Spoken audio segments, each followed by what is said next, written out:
Sveiki, tikrai gražus šeštadienio rytas. Šiandien, kažkur balandžio vidurys, bet jau į kitą pusę. Dienuose jau sunku prisiminti. 19, kokia, nesvarbu. Mes vėl kažkur susirašėm, tas kažkur kol kas toli niekur mes negalim kilti, nes po dienelę turim tik poilsio, taigi artimiausi planai yra apžiūrėti Palangą. Jeigu ką nors naujo bus, parodysiu.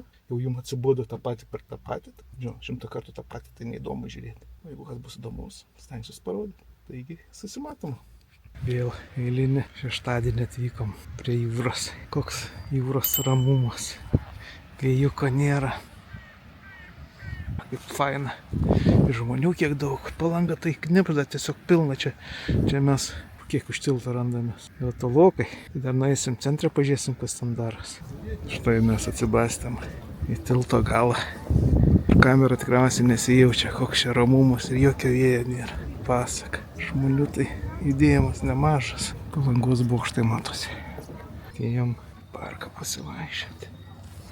Ramu tylu. Gulbių kažkodėl nesimato. Antis duodasi. Sklandytuvai pro šalį. Kaip dada. Eilinį kartą pataikavom puikaus oro. Ramybė parke. Kaip gražiai sutvarkyta viskas.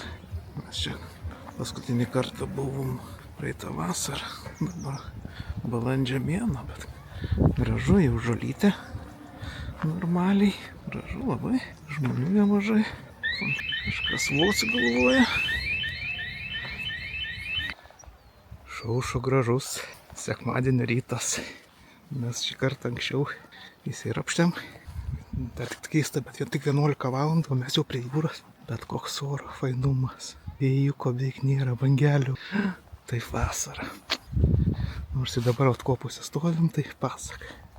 Saulutė šilda. Liuks. Eisim toliau dar pasivaikščioti, čia link namų kelionė laukia. Šiandien dar ankstoka. Žmonių ant tilto yra. Kavinė sėdi. Sėnam link Birutės kalną. Balandžio 19 dieną. Tikrai išpuolė puikus oras. Koks jūros ramumas. Žmonių. Mes gerokai iš tilto, bet daug vaikštinėjų. Lygu. Vaidilutė. Kažkada buvo vienas iš garsiausių Palangos restoranų. Dabar Vaidilutė muzikos klubas restoranas. Kažkas dar vyksta. Bet mano vaikystė pamena, kaip čia dar buvo šiaudinis stogas ir tokia Nelė Paltinienė su Ivanausku koncertuodavo. Buvo laikai.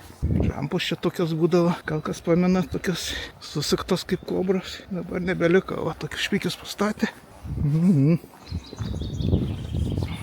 Štai, o šitam namelyje, tai tas mano amžius, tikriausiai žmonės atsimena, kad čia buvo, atsirado pirmieji žaidimų automatai. Ir mes tręšdavom iš tėvų 15 kapeikų, kad galėtume minutę pašaudyti laivus. O dabar čia pavirto, patys matot ką, buvo raudonų plytų pastatas. Mes čia žuvėdrai pulsiaudavom. Netoli būdavo ateiti, bet tą 15 kapeikų būdavo labai sunku gauti.